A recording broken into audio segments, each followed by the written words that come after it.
That cloud looks like a rabbit. இதில் like அப்படின்ற அந்த வேர்டுக்கு என்ன மீனிங் அப்படின்னு பார்க்கும்போது அது போல அந்த க்ளவுட் வந்து எது போல் இருக்குது அப்படின்னா ஒரு ரேபிட் போல் இருக்குது. ஸோ இந்த இடத்துல லைக்கோட மீனிங் வந்து போல. I like ice cream. இந்த இடத்துல அவங்க வந்து என்ன விரும்புகிறாங்க அப்படின்றத காமிக்குது. Turn to the right direction. So இந்த இடத்துல ரைட் அப்படின்ற அந்த வேர்டோட மீனிங் வந்து ஒரு டைரக்ஷனை குறிக்குது. You are right.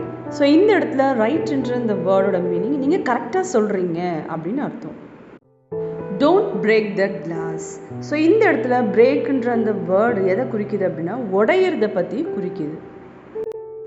Take a break. So இந்த இடத்துல என்ன மீனிங் அப்படின்னு பார்க்கும்போது நீங்கள் ஒர்க் பண்ணிகிட்டே இருக்கீங்க, கொஞ்ச நேரம் உங்கள் ஒர்க்கை ஸ்டாப் பண்ணுங்கள் அப்படின்னு சொல்கிறதுக்கு நம்ம எப்படி சொல்லுவோம், டேக் ஏ பிரேக் அப்படின்னு சொல்லுவோம்.